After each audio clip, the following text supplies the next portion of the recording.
अस्सलाम वालेकुम मैडम। वालेकुम अस्सलाम। वालेकुम अस्सलाम।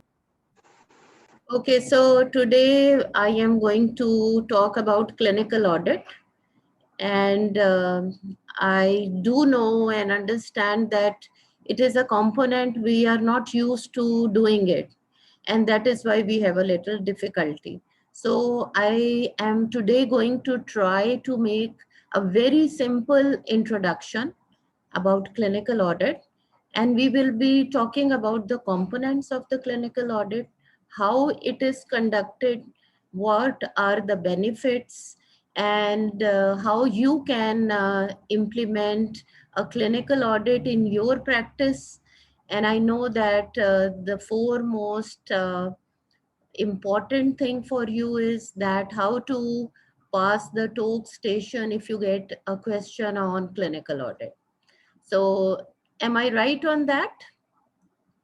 Yes, ma'am. All right. So let us start. Clinical audit is a quality reassurance process. So ये process है. तो जो क्वालिटी इम्प्रूवमेंट की हम जब बात करते हैं, इसका मतलब है we are talking about our practices to provide health care to the patient, right?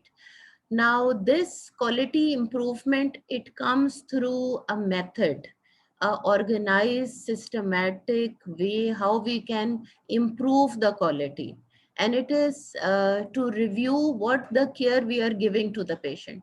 कि वो actual हमारी क्या current practices हैं जो हम मरीज को provide कर रहे हैं, हम कैसे मरीज को look after कर रहे हैं, कैसे manage कर रहे हैं.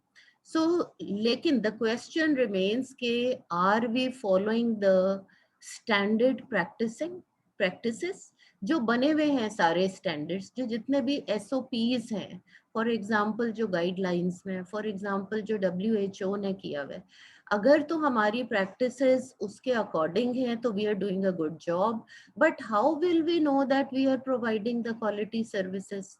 अगर हम इसे रिव्यू ही नहीं करेंगे तो हमें कभी भी नहीं पता चलेगा.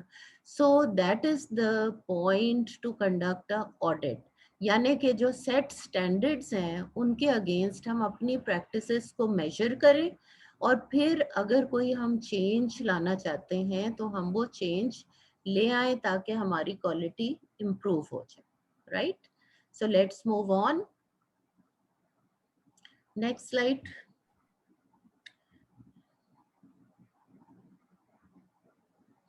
ओके, सो एक क्वेश्चन तो सबसे पहला जैसे हमारी डेफिनेशन ने भी साबित किया कि हमें ऑडिट करने की क्या जरूरत है.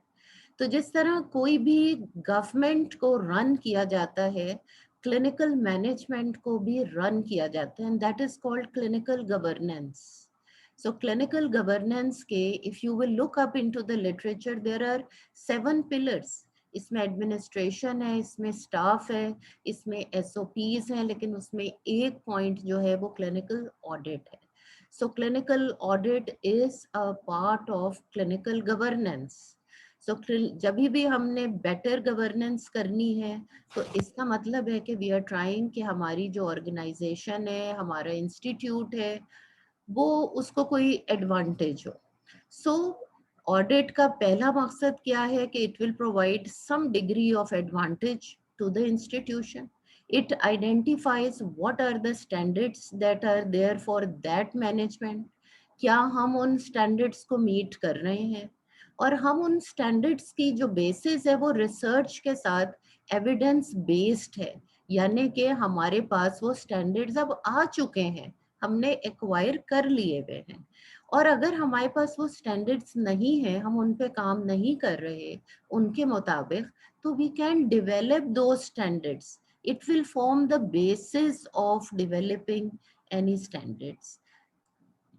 उसके अलावा क्या है, हर मैनेजमेंट हेल्थ केयर जो है उसमें पैसे खर्च होते हैं, इंस्टीट्यूशन के पैसे खर्च हो रहे हैं, सरकार के पैसे खर्च हो रहे हैं, किसी ना किसी की सारी रिसोर्सेज पे there are finances involved. So we need to see कि क्या उन फाइनेंसेस की यूटिलिटी जो है वो करेक्ट हो रही है.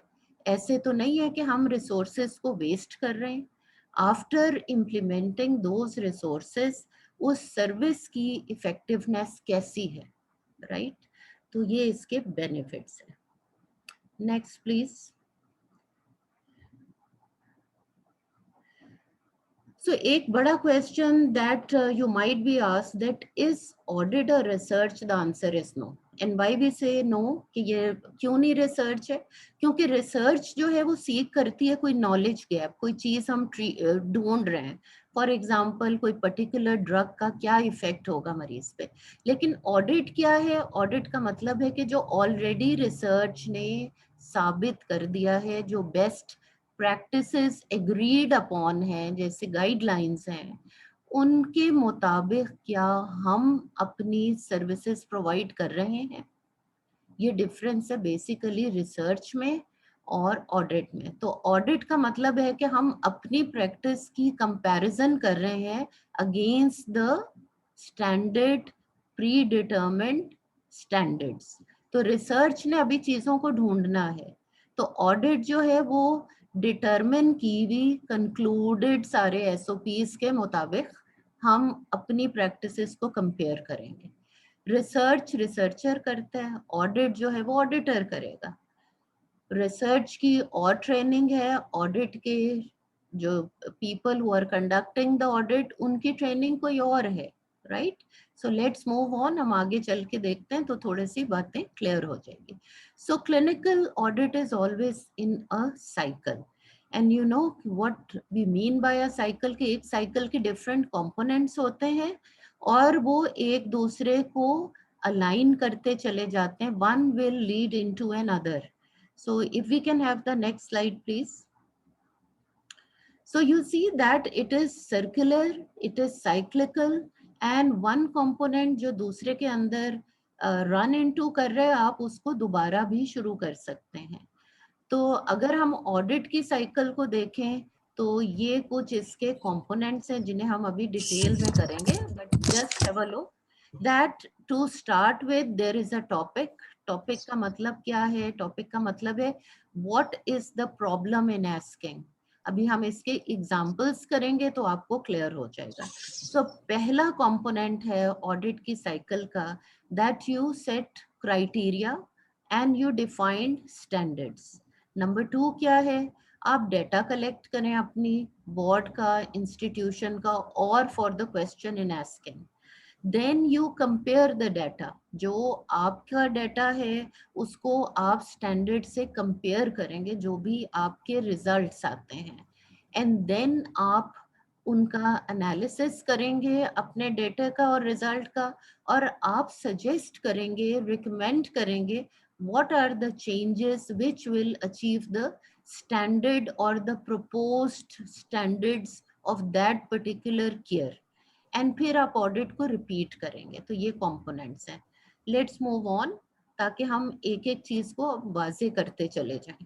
सो टॉपिक का मतलब ये है कि प्रॉब्लम क्या है, what is the problem. For example बहुत कॉमन प्रॉब्लम हम ये सुनते हैं obstetrics में that the cesarean section rate is increased, it has risen, और हर डिपार्टमेंट की, हर वार्ड की, हर हॉस्पिटल की पहली कंसर्न ये होती है कि जी the cesarean section rate has risen, so उसमें इंक्रीज हो गई है, तो let's do an audit and find out. So ये प्रॉब्लम हो गई। इसकी प्रॉब्लम को हम अगर कंपेयर करेंगे स्टैंडर्ड से, तो आप कौन सा स्टैंडर्ड देखेंगे? आप देखेंगे कि WHO कहता है कि अभी तक WHO की वेबसाइट पे है कि सिजेरियन सेक्शन का रेट 15 to 20% होगा। नाइस गाइडलाइंस क्या कहती हैं? वो भी यही कहती हैं 20% होगा। कहीं और पे जो है ये एक्सेप्टेड रेट जो है शायद 25% होगा। सो जो भी आप स्टैंडर्ड को एग्री करेंगे अपनी यार्डस्टिक के मुताबिक, आपने वो डिफाइन करना है। सो प्रॉब्लम या टॉपिक का मतलब ये है कि आप अपनी प्रॉब्लम इन आस्किंग, जो आपने ऑडिट करनी है बात को, प्रॉब्लम को, उसे डिफाइन कर लीजिए। तो टॉपिक का मतलब है डिफाइनिंग द प्रॉब्लम। और कोई भी health care service, for example, other example अगर हम लें कि the waiting time for the patient to be attended by the physician is more than 1 hour or is too long. So ये problem है, हम इसको कैसे ठीक करें, क्योंकि ये तो पेशेंट की डिससेटिस्फैक्शन है. Patient is not happy for waiting in a queue or waiting for too long for the doctor to see the patient. So these are the problems. So topic का मतलब है you are choosing and identifying a problem for the patient care service. Can we move on? So अगर आप गौर करें तो audit के जो topics होंगे वो इंफ्रास्ट्रक्चर के बारे में होंगे कि रिसोर्सेज कैसी थी हॉस्पिटल की, बैठने की जगह कितनी थी मरीजों के लिए, इनफ नंबर था, उन्हें खड़ा तो होना नहीं पड़ रहा था, वहाँ की एनवायरनमेंट कैसी थी, क्या पर्सनल अवेलेबल था, डॉक्टर्स थे, नर्सेस थे, पैरामेडिक स्टाफ था, और सारा इक्विपमेंट था कि नहीं था. तो स्ट्रक्चर के बारे में ऑडिट हो सकता है. प्रोसेस के बारे में हो सकता है कि केयर मिली कैसी थी, कितने लेवल की मिली थी, क्या अप्रोप्रिएट केयर थी. फॉर एग्जांपल अगर किसी का एंटीबायोटिक प्रिस्क्राइब की थी तो क्या वो अकॉर्डिंग टू द इन्फेक्शन थी, क्वालिटी क्या थी जो भी केयर की प्रोवाइड की थी. फॉर एग्जांपल अगर सीपीआर किया था.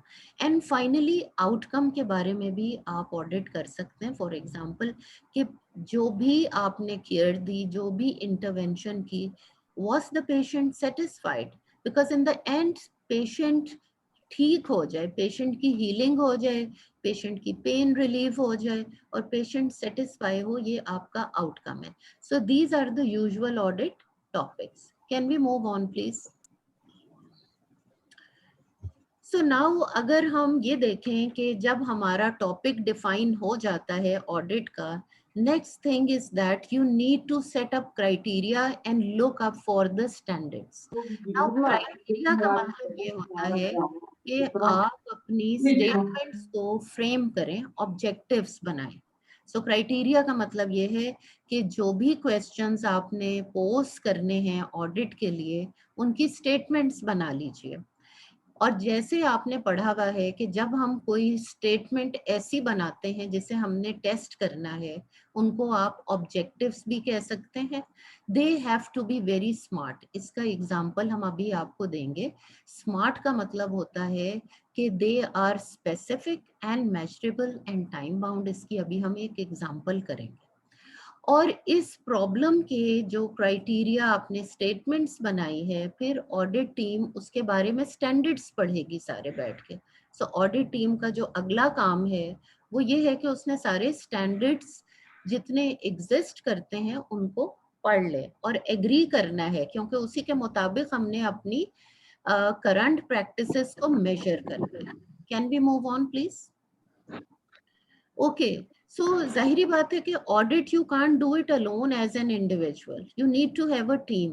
टीम की कॉम्पोजिशन डिपेंड करेगी what are you looking for, what is the nature of the problem.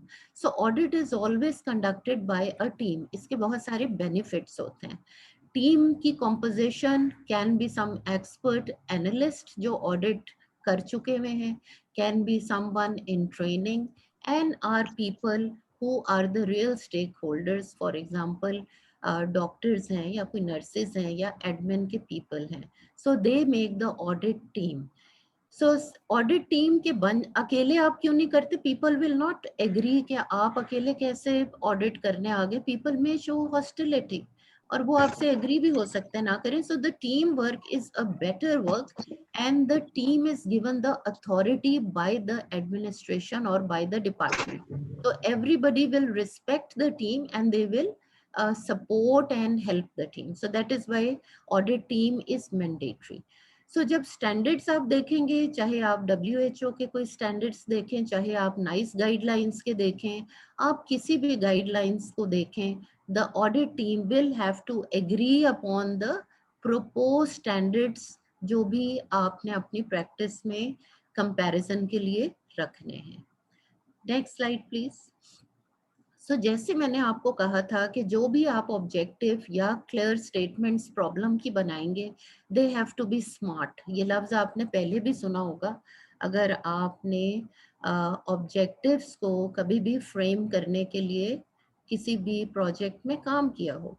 तो S stands for being specific. इसका मतलब है कि आप क्लैरिटी में बात करें। क्लैरिटी में बात करने का मतलब है कि your statement should start with the action verb which is measurable. I will give you an example, like if you से डिटरमिन, एंश्योर, एनलिस्ट, ये आप मेजर कर सकते हैं। लेकिन अगर आप ऐसे वर्ब्स लिखेंगे, अंडरस्टैंड, नोज, बहुत अच्छा है, ऐसे आप इसे मेजर नहीं कर सकेंगे। लेकिन अगर आप ये कहेंगे कि कोई परसेंटेज है, तो आप उसे मेजर कर लेंगे। जितने आप स्पेसिफिक होंगे, जितने कम आप ऑब्जेक्टिव्स रखेंगे, आपका ऑडिट सक्सेसफुल होगा। अगर आप वेग टर्मिनोलॉजीज रखेंगे तो आपका ऑडिट सक्सेसफुल नहीं होगा, क्योंकि वो मेजरेबल नहीं होगा। सो M स्टैंड्स फॉर मेजरेबल। तो जितना आप ऑब्जेक्टिव बनाएंगे अपना स्टेटमेंट, उतनी आपको आगे चल के आसानी होगी। A stands for attainable. क्या रियलिस्टिक भी तो है। ये तो नहीं कि आपने ऐसी बात कर दी जो बहुत ही थ्योरेटिकल है या आपके सेटअप में वो पॉसिबल ही नहीं है। तो you have to be realistic about the standards that you are choosing. इसलिए आपकी ऑडिट टीम में सीनियर पर्सन का होना जरूरी है। उसे पता होगा कि what is achievable and realistic. जरूरी नहीं कि हम बहुत हाई एम करें, but that is not realistic, so you will not be able to achieve और have a successful audit. Relevant का मतलब है आपकी प्रॉब्लम के साथ उसकी रेलिवेंसी हो। ये ना हो कि क्वेश्चन एंड आस्किंग कुछ और है और आप कुछ और ही बात ढूंढने के लिए ऑब्जेक्टिव्स को फ्रेम कर रहे हैं। सो रेलिवेंसी होनी चाहिए। Then you need to give a time frame कि ये आप 3 मंथ्स में देखेंगे, 2 मंथ्स में देखेंगे, कितनी देर में देखेंगे। तो you have to do it in a given time. Next slide please. Okay, so once आपका क्राइटेरिया और स्टैंडर्ड भी सेट हो गया, then you start collecting the data. Now you know that data collection के लिए या तो हमारे पास एग्जिस्टिंग रजिस्टर्स होते हैं। फॉर एग्जांपल, अगर हम OBGY की बात करें तो आपके पास बर्थ रजिस्टर्स होते हैं जिसमें डेमोग्राफिक डेटा मौजूद है और उसमें रीजंस, इंडिकेशंस लिखी हुई होती हैं सिजेरियंस की। जो मिसिंग चीजें होती हैं वो उसमें क्वालिटेटिव डेटा नहीं होता कि पेशेंट को डिले क्यों हुआ। और हो सकता है अगर आपने चार्ट्स रखे में, फाइल्स रखी में पेशेंट की, तो शायद आपको ये डेटा भी मिल जाएगा। सो डेटा कलेक्शन को हम सिंपल रखते हैं, ट्राई किया जाता है कि सिंपल रखें। Either they are attained or obtained from all the registers that are available, or you develop surveys, you ask questions। Doctor से क्वेश्चन पूछ सकते हैं कि आपके ख्याल में ये क्या डिलेज थे, क्यों नहीं, एग्जिस्टिंग करंट प्रैक्टिसेस क्या है। survey questionnaires, you design them, and when you design them obviously आप उसमें experts की input लेंगे। so ये सारी चीजें जो हैं ये आपका डेटा कलेक्शन है। Next slide please. So data collection के बाद डेटा एनालिसिस है। यूजुअली वी ट्राई कि डेटा को आप एक्सेल शीट्स पे कर लें, कंप्यूटर पे कर लें, बहुत से सॉफ्टवेयर्स हैं। अगर वो भी नहीं है या बहुत सिंपल ऑडिट है तो आप उसको सिंपल पेन एंड पेपर पे रख लीजिए। फिर आप डेटा का एनालिसिस करेंगे, अगेन जो बहुत सिंपल भी हो सकते हैं, जैसे मीन है, एवरेज है, परसेंटेज है। यूजुअली बहुत से ऑडिट्स में इन सिंपल चीज़ों से आपका क्वेश्चन आंसर हो जाता है। कभी कभी आपको क्लिनिकल ऑडिट फैसिलिटेटर की ज़रूरत पड़ सकती है या स्टैटिस्टिकल ऑफिसर की ज़रूरत पड़ सकती है। जैसा आपका क्वेश्चन अंडर आस्किंग है उसके मुताबिक आप ये फैसिलिटी यूज कर सकते हैं। So now next slide please. Once आपका डेटा भी एनालिसिस हो जाता है तो क्या है, अब आपने रिजल्ट्स कंपाइल करने हैं, राइट। रिजल्ट्स कभी कभी आपके बहुत कंप्लीट होते हैं, कभी कभी कोई मिसिंग रिजल्ट्स होते हैं, या we are unable to give a final result, but we will write down कि हमारा रिजल्ट कंप्लीट क्यों नहीं हो रहा, क्योंकि we would like to have some other information regarding the data. सो हम अपनी अगली ऑडिट साइकिल में या अगले ऑडिट में उसको इम्प्रूव कर लेंगे।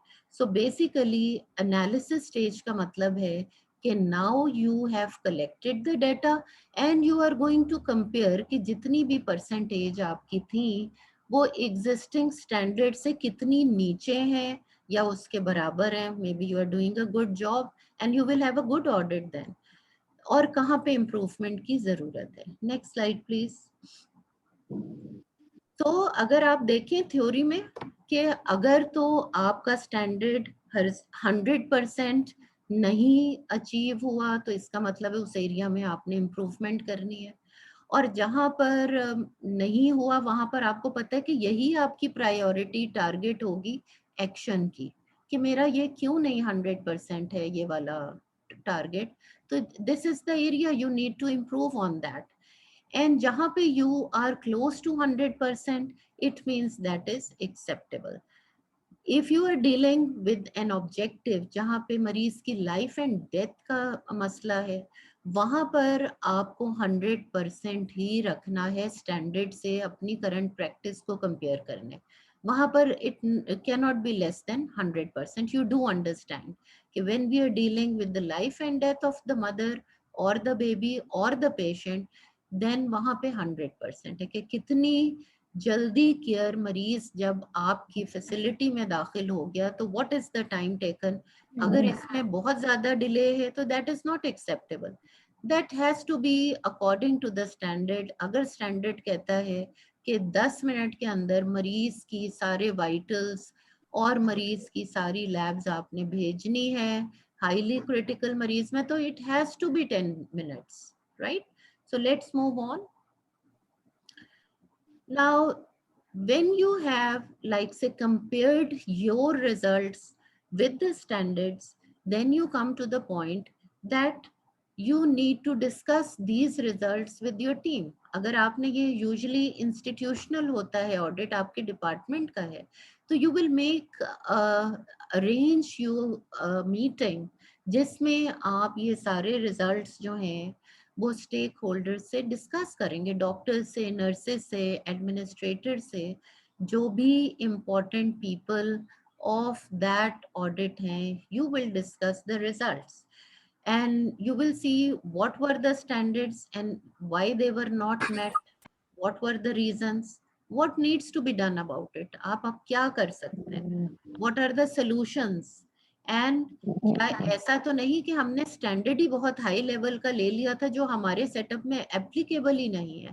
तो you need to look into the standard as well. Next slide please. Next slide. So ये इम्पोर्टेंट पार्ट आया कि अब ये टीम बैठ के एक एक्शन को प्लान करेगी, जिसका क्या मतलब है what needs to be done और what needs to be changed. कि हमें क्या करना चाहिए, हमारी कहाँ पर डेफिशिएंसीज हैं हेल्थ केयर प्रोविजन में, and what are the changes that we need to make. ये चेंजेस कौन लाएगा, who will bring these changes. You will make somebody in charge for it who is responsible, maybe your clinical team, उसकी कोई leadership की बात आप करेंगे. ये चेंजेस आप कब लाएंगे और ये चेंजेस आप कैसे लाएंगे, and which authorities you have to involve. So you will need to have a action plan. Next please. So once आप ये सारा कुछ कर लेंगे और अपनी टीम से शेयर कर लेंगे, you will repeat the audit. I repeat myself, you will repeat the audit cycle. Next slide please. So इसको हम कहते हैं, क्योंकि ये एक साइकिल थी ना जी, तो अब क्या होगा कि हम बेटा we are coming to example. This is the preamble. I am just coming to the example. अब इस लूप को आपने क्लोज कर देना है, ठीक है. लूप को जब आप क्लोज कर देंगे तो इसका मतलब है आपने सेकंड साइकिल को प्लान कर लिया है, राइट. और जो प्लान करेंगे उसमें आप सेम मेथडोलॉजी यूज करेंगे. ये नहीं करेंगे आपके आप फिर बदल देंगे डेटा कलेक्शन का मेथड या सर्वे का, राइट. सो आप इसको चेंज फिर से करेंगे. Next slide please. सो अब ये कुछ स्टेप्स हैं जो आपने याद रखना है. आपको क्वेश्चन जब आएगा कि how will you conduct, how will you plan an audit for example जैसे लिख के एक स्टूडेंट दे रही है पेरीनेटल मोर्टेलिटी बढ़ गई है, आप उसको कैसे कट डाउन करेंगे, सिजेरियन सेक्शन रेट बढ़ गया है, पेशेंट की सेटिस्फेक्शन नहीं है, तो how will you conduct an audit? So these are the steps which are just visible on your screen right now, that the selection of a topic means you will define the problem properly, right? You will define the problem objectively, starting with smart action verbs which are measurable, right? And then you will find out the most suitable standards जो pre-existing हैं, कोई भी nice guidelines जो भी है, right? फिर आप अपनी ऑडिट टीम बनाएंगे, ऑडिट टीम जो है वो एग्री करेगी उन स्टैंडर्ड से, और आप डेटा कलेक्शन करना शुरू कर देंगे। फिर आप डेटा कलेक्शन जो है एग्जिस्टिंग रजिस्टर से करेंगे, सर्वेज से कर सकते हैं, इनको टूल्स कहते हैं। और असेसमेंट टूल्स का मतलब होता है कि आपने इंटरव्यूज किए, आपने रजिस्टर में से देखा, आपने कैसे देखा, और फिर रिजल्ट्स को कंपाइल करेंगे, परसेंटेजेस में लिखेंगे, और इन रिजल्ट्स को आप कंपेयर करेंगे जो स्टैंडर्ड्स आपने रखे हैं। और अगर आपके केसेस में कोई एक्सेप्शंस हैं तो आप लिखेंगे कॉर्नर में कि वो एक्सेप्शंस क्यों है। फाइनली आप अपने रिजल्ट्स को शेयर करेंगे अपने डिपार्टमेंट्स के साथ, और एक्शन प्लान आप करेंगे कि चेंजेस कैसे लाई जा सकती हैं, और फिर आप दोबारा से ऑडिट को प्लान करेंगे। Next slide please. All right, अभी हम पहला एग्जाम्पल जो आपको दिखा रहे हैं, I would like you to concentrate on this, और फिर हम अपने शोबे के जो ऑडिट्स हैं वो मैं आपको होमवर्क के तौर पे भी दूंगी और फिर देखूंगी भी। अब आप ये देखें, ऑडिट को एंड में आपने रिप्रेजेंट करना होता है in the form of a audit report, right? So conduct भी आपने इसे करना है और आपने इसकी रिपोर्ट भी बनानी है। अब अगर आप अपने स्क्रीन पे देखेंगे तो यहाँ पर लिखा हुआ है, एक ऑडिट हमने देखा है, quality of critical care discharges at Basildon University Hospital. पूरी दुनिया में ऐसे होता है और हमारे मुल्क में भी ऐसे ही होता है कि आईसीयू से जब मरीज डिस्चार्ज होता है और वो वार्ड में जाता है तो उसके कोई एसओपीज और क्राइटेरिया हैं। अब नाइस गाइडलाइन ने एक गाइडलाइन है, गाइडलाइन नंबर 50, उसने क्लियरली बताया हुआ है कि ये जो डिस्चार्ज है from ICU to the ward ये कैसे होना चाहिए। तो इस नाइस गाइडलाइन का नंबर है 50, राइट? सो अब अगर आप इस पेपर पे देखें, प्रॉब्लम ये थी इस यूनिवर्सिटी हॉस्पिटल के कि उन्होंने गौर किया कि मरीज जो हैं, जो प्रिस्क्राइब टाइम है ट्रांसफर का from ICU to the ward, वो फॉलो नहीं हो रहा। और क्योंकि वो फॉलो नहीं हो रहा इसलिए मरीज की मोर्टेलिटी या मॉर्बिडिटी बढ़ रही है। अब ये प्रॉब्लम इन आस्किंग है और इसे उन्होंने प्रिवेंट करना है, राइट? तो इस पेपर पे देखें, उन्होंने बैकग्राउंड प्रॉब्लम लिखी है, ऑब्जेक्टिव्स यानी कि अपना क्राइटेरिया उन्होंने बताया है, और उन्होंने स्टैंडर्ड जो है वो नाइस गाइडलाइन ली है, फिर उन्होंने मेथडोलॉजी की बताई है, एक्शन प्लान उनकी टीम ने बनाया हुआ है कि हमने कैसे ऑडिट कंडक्ट करना है, और डेटा कलेक्ट किया है उन्होंने, कैसे किया है ये सारी चीजें हम देखते हैं। आप देखें बीच में उन्होंने अपने रिजल्ट्स प्रेजेंट किए हैं, फिर कंक्लूजन्स दी हैं, फिर एक्शंस दिए हैं, फिर रेफरेंसेस दिए हैं, और ये कंप्लीट हो गया। Next slide please. सो ये बैकग्राउंड है उनकी, जो मैंने आपको अभी बताया कि मॉर्बिडिटी और मोर्टेलिटी हो रही है अगर आउट ऑफ आर आप मरीजों को आईसीयू से वार्ड में भेजेंगे। और उन्हीं ने टाइम जो दिया हुआ है, अगर हम आगे देखेंगे तो उन्हीं ने लिखा हुआ है रात 10 बजे के बाद से लेके सुबह के 7 बजे तक आपने आईसीयू से मरीज को ट्रांसफर नहीं करना, वार्ड में ट्रांसफर नहीं करना। और इसकी उन्होंने सर्वे क्वेश्चंस अपनी टीम से पूछे, वार्ड की नर्सेस से और डॉक्टर से, तो उन्होंने कहा जी हमें तो पता भी नहीं कभी कभी चलता कि आईसीयू से मरीज आया हुआ होता है और हमें पता ही नहीं चलता, और मरीज को कोई प्रॉब्लम हो जाती है। तो those were the problems. Next slide please. So objectives जो इस ऑडिट टीम ने फ्रेम किया, उन्होंने कहा जी हम ये देखना चाहते हैं कि we like to investigate that if the hospital is sticking to the guideline number 50 in the critical care discharges, ICU से वार्ड में जाने के लिए।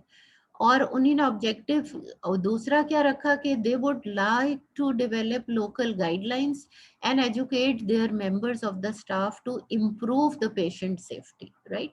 मेथडोलॉजी क्या है डेटा कलेक्शन की, क्योंकि ये छोटी चीज थी, किसी भी आईसीयू से ट्रांसफर वार्ड में कितने मरीज होंगे, तो उन्हीं ने कैसा डेटा कलेक्शन का तरीका लिखा कि 30 कंसेक्टिव डिस्चार्जेस को उन्हीं ने कंप्लीटली स्टडी कर लिया, सारा डेटा ले लिया, right. So that is what they did. Next slide please. अब उन्हीं ने अपने सारे डेटा को कंपाइल किया और रिजल्ट्स बनाए, तो उन्हीं ने क्या देखा कि विद इन आवर्स जो डिस्चार्ज हो रहे हैं वो कितने हैं, आउट ऑफ आवर्स कितने डिस्चार्ज हो रहे हैं। तो स्टैंडर्ड उन्हीं ने क्या रखा, जो टाइम ऑफ डिस्चार्ज था, स्टैंडर्ड उनका था discharges to be out of hours, ये उनका है कि 0% होना चाहिए, 0%। यहाँ पे उन्हीं ने कोई इसमें 1-2% नहीं, एक्सेप्ट उन्हीं ने कहा कोई भी नहीं होना चाहिए। लेकिन रिजल्ट क्या आया कि 17% डिस्चार्जेस हो रहे हैं आउट ऑफ आवर। फिर उन्होंने कहा कि दूसरा स्टैंडर्ड हमने क्या लिखा है कि जो क्रिटिकल इंसिडेंट फॉर्म्स हैं वो कंप्लीट होने चाहिए 100%। उन्होंने कहा रिजल्ट ये है कि वो फॉर्म कंप्लीट होता है, लेकिन फॉर्म जो है उसमें इंफॉर्मेशन नहीं पूरी होती है, तो 100%, लेकिन ब्रैकेट में उन्होंने कहा कि फॉर्म है लेकिन उस पर तो इंफॉर्मेशन ही नहीं है। सो इंफॉर्मेशन अगर नहीं है तो हम उसको आगे कैसे चेक करें कि why this is happening. Next slide please. Next उन्होंने कहा जो हैंड ओवर है between the critical care and the ward staff, उसका स्टैंडर्ड ये है कि वर्बल भी होना चाहिए और रिटन भी होना चाहिए, ये स्टैंडर्ड केयर है। गाइडलाइन कहती है कि there should be a complete form and there should be a complete hand over from the critical nurse and doctor to the ward nurse and doctor, लिखा भी होना चाहिए है और जबानी हैंड ओवर भी होना चाहिए। लेकिन रिजल्ट्स क्या हैं कि डॉक्टर्स का जो वर्बल कम्युनिकेशन था वो 30% था, रिटर्न जो था वो 67 था, नर्सिस का 97 वर्बल था और रिटर्न जो था वो 87 था, राइट। और जो पूरा कंप्लीट था वो सिर्फ 27% था, जिसे 100% होना चाहिए, जो स्टैंडर्ड है कि बिटवीन द डॉक्टर नर्सेस सबका रिटर्न और वर्बल जो है वो 100% होना चाहिए था, ये सिर्फ 27% है। Next slide please. फिर उन्होंने कहा कि जो हमने कहा जी फॉर्म्स तो सबके पूरे जो इंसिडेंट राइटिंग है फॉर्म्स पूरे होते हैं, लेकिन उन जरा फॉर्म्स की कंप्लीशन का आप एनालिसिस करें तो पता चलता है कि समरी ऑफ द स्टे सिर्फ 67% में है, जो मॉनिटरिंग और इन्वेस्टिगेशन है वो रिटर्न है सिर्फ 40%, ट्रीटमेंट प्लान, न्यूट्रिशन, इन्फेक्शन वगैरह वगैरह 60% है, फिजिकल रिहैब या आगे क्या करनी है कोई एक्सरसाइजेस वो 7% में लिखा हुआ है, इमोशनल और साइकोलॉजिकल नीड्स 0%, किसी ने भी फिल नहीं की, कम्युनिकेशन नीड्स 57, और हैंड ओवर्स जिसमें सारे कंपोनेंट्स थे वो 0 था। सो नाउ यू अंडरस्टैंड कि उन्हें क्यों जरूरत पेश आई कि वो ये वाली प्रॉब्लम को ऑडिट करते, right. Next slide please. Now अब इस ऑडिट की टीम ने कंक्लूजन्स क्या ड्राइव की, उन्होंने आपको रिजल्ट्स तो बता दिए कि ना तो वर्बल और रिटन कम्युनिकेशन पूरी है, इंसिडेंट फॉर्म्स पूरे नहीं है और आउट ऑफ आवर्स जो हैं वो हो रही हैं डिस्चार्जेस। तो उन्होंने जो कंक्लूजन दी, उन्होंने कहा कि बहुत ही पुअर फ्रीक्वेंसी है वर्बल हैंड ओवर की between the critical care doctor and ward doctors, इतनी पुअर है कि 1 in 3 है। और जो इस लाइन को इग्नोर कर दें, उन्होंने कहा और हैंड ओवर्स जो हैं वो तो कंप्लीट ही नहीं है, वो सिर्फ 17% कंप्लीट है। Next slide please. सो जब ये चीजें कंप्लीट ही नहीं है, उन्होंने कहा इसके रीजंस क्या है, क्यों ऐसे आउट ऑफ आवर्स डिस्चार्ज होते हैं, बेसिकली उन्हें आईसीयू में बेड चाहिए होता है दूसरे मरीज के लिए, ठीक है। और क्या होता है कि जो वार्ड के बेड्स हैं वो वेकेंट नहीं हुए हुए होते, इसलिए ये सारी प्रॉब्लम्स आ रही हैं। Next slide please. अब उन्होंने कहा कि इस मसले का हल क्या है, तो उन्होंने मीटिंग करके कहा कि हमें मॉडिफिकेशंस करनी चाहिए कि जो हमारे टेम्पलेट या फॉर्म्स हैं उन्हें हम नाइस गाइडलाइन की स्पेसिफिकेशंस के मुताबिक तब्दील करें, और हम अपने टीम मेंबर्स को, डॉक्टर्स को और नर्सेस को ट्रेन करें, उन्हें गाइडेंस दें कि वो कैसे ये स्टेप डाउन केयर जो है उसकी सारी प्री रिक्विजिट्स जो है उसको कंप्लीट करें। सो वो एंड इस पे करते हैं कि हम और डिटेल स्टाफ से रिक्वेस्ट करेंगे और ट्रेन करेंगे कि वो पूरी कंप्लीट फिल करें, और वो स्टिक करें कि वो आउट ऑफ आवर्स उसको मत मरीजों को ट्रांसफर करें। और ये सारा कुछ देखने के लिए कि क्या ये इम्प्लीमेंट हुई चेंजेस 3 मंथ्स के बाद, 6 मंथ्स के बाद आप दोबारा ऑडिट करेंगे। Next slide please. फिर ये उन्होंने रेफरेंसेस दे दिए थोड़े से कि हमने गाइडलाइन कौन सी ली और टीम ने क्या एग्री किया। Next slide please. सो ये एक एग्जांपल था ऑडिट की साइकिल का। अब आपको जो क्वेश्चंस करने वो प्लीज आप करें।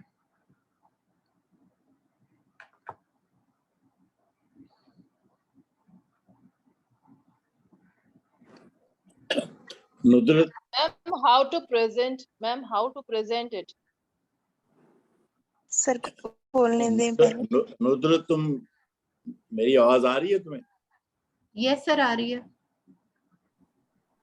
मैंने तुम्हारा लेक्चर लाइक स्टूडेंट सुना और नोट्स उसी तरह लिए जैसे मैं क्लासरूम में लेता था। मैं समझता हूँ कि इससे बेहतर इतने थोड़े वक्फे में ऑडिट को इस तरह पढ़ा देना, ये कमाल है तुम्हारा, माशाल्लाह माशाल्लाह। थैंक यू तो sir. I am so pleased that we have invited you to teach our girls. आपने आधे पौने घंटे में उनका एक टॉक स्टेशन मुकम्मल तैयार करवा दिया है, तो मैं आपको कॉम्प्लीमेंट करता हूँ और आपका शुक्रिया भी करता हूँ कि आप तशरीफ लाए। थैंक यू मैम, बहुत अच्छा पढ़ाया आपने।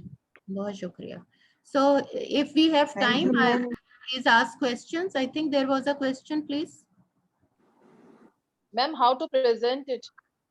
In the example, in the exam. Okay, so in your exams, a very usual question would be that you are given a problem already. Like I gave you an example. Typical example is that the cesarean section rate in your department has increased. What will you do about it, or how would you plan an audit for it, right? So this will be a likely question for you in the extended talks.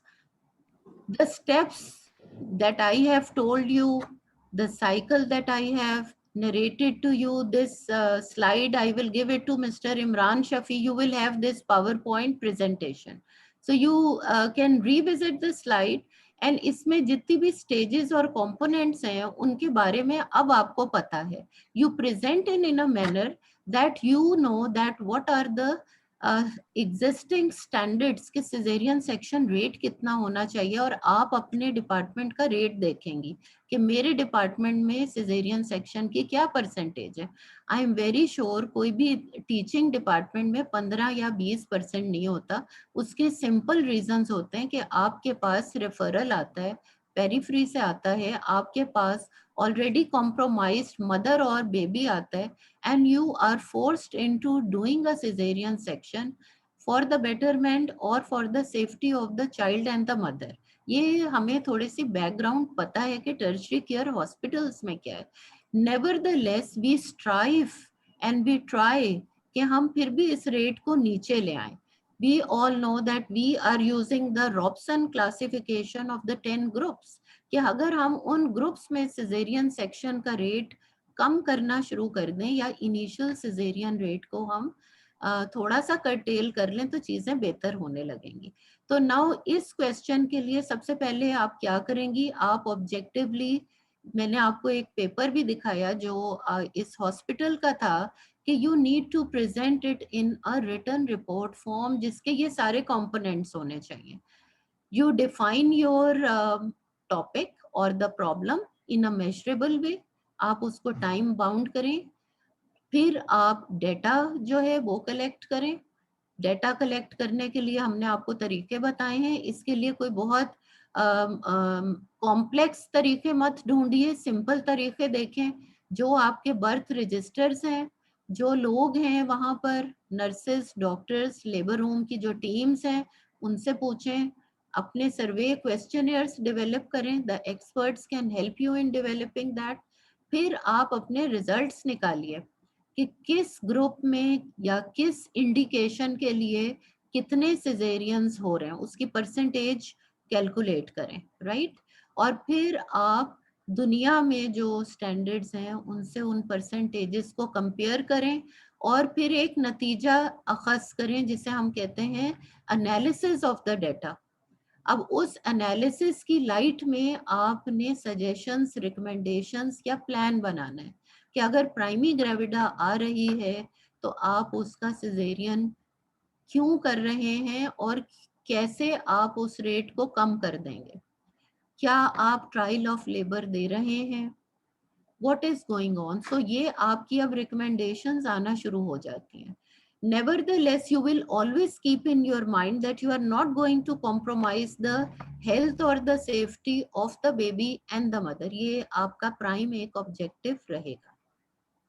और फिर आप इन recommendations को देखेंगे कि action plan में कैसे तब्दील करेंगे, who will do it, right, and who is going to implement these changes. Would you like to develop a team जो ये सारा कुछ करे, जो रिविजिट करता रहे कि कहाँ पे हमारे सिजेरियन सेक्शन के रेट्स को हम कट डाउन कर देंगे, और फिर आप ऑडिट को रिपीट करें। तो इसलिए ये ऑडिट साइकिल आपने याद रखनी है। आपको जो भी प्रॉब्लम आती है ऑडिट की, क्वेश्चन की, प्रॉब्लम की, आप इन सारे कंपोनेंट्स के बारे में बात करें। And you are all like say students of OBGY, आपने इतनी चीजें पढ़ी हुई हैं, तो you can put in things in these headlines के क्या है। Okay, so I have a question. I will read it to you that, Madam, if we don't know standard percentage for the given thing, what will you do?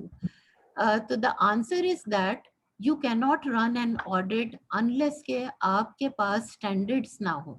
देखिए, research और audit में यही difference है। Research कोई चीज ढूंढती है, कोई आंसर को सीख करती है कि इस प्रॉब्लम की क्या परसेंटेज है, लेकिन ऑडिट में आप एक एग्जिस्टिंग प्री डिटर्मिन्ड परसेंटेज, जो चाहे WHO ने दी हुई है, नाइस गाइडलाइन ने दी है, अगर नाइस गाइडलाइन में भी नहीं है, WHO में भी नहीं है, तो आप एक्सपर्ट ओपिनियन लेते हैं। एक्सपर्ट्स जो होते हैं वो आपको बताते हैं कि इस प्रॉब्लम का स्टैंडर्ड क्या होना चाहिए, कितनी percent. So in the end, if no data is available on a problem, अव्वल तो मैं समझती हूँ आपको ऐसी कोई प्रॉब्लम नहीं आएगी जिसका स्टैंडर्ड कोई डाटा अवेलेबल नहीं होगा। और अगर आपको नहीं भी पता तो आप कहेंगी कि मैं इस गाइडलाइन को चूज करके उसका स्टैंडर्ड अपने लिए बेहतर समझती हूँ, प्रैक्टिस के लिए मैं वो स्टैंडर्ड फॉलो करूंगी। But there are things in the world, there are things, problems in the world जिनके लिए हमारे पास कोई स्टैंडर्ड डाटा नहीं है, वहां पे आप एक्सपर्ट ओपिनियन लेते हैं। Any other question? अस्सलाम वालेकुम।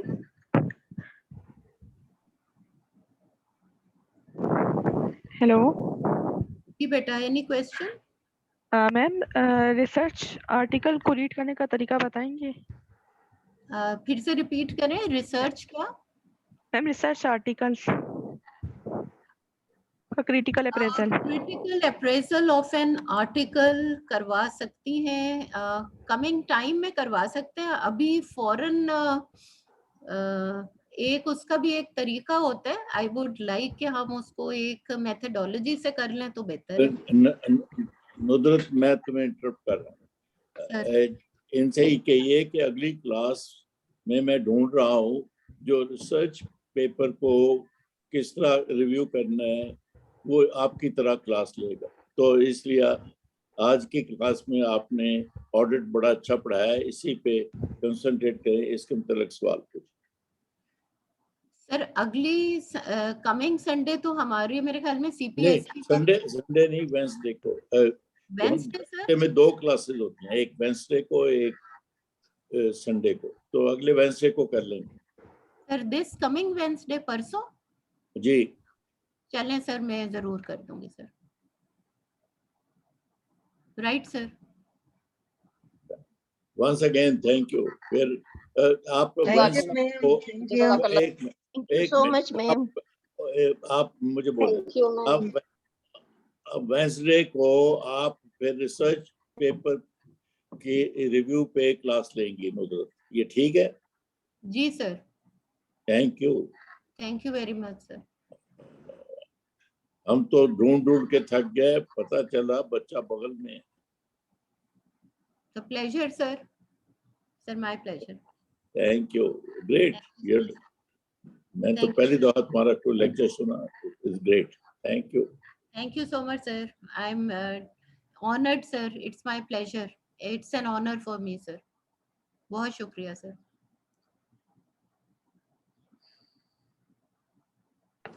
आप लोगों ने आज के टॉक के मतलब पूछना हो तो जरूर पूछिए।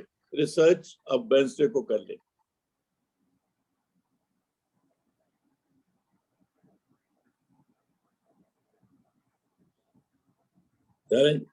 I think they are fully satisfied. Okay sir. Thank you sir. Thank you. Jazakallah. अल्लाह हाफिज। अल्लाह हाफिज। खुदा हाफिज।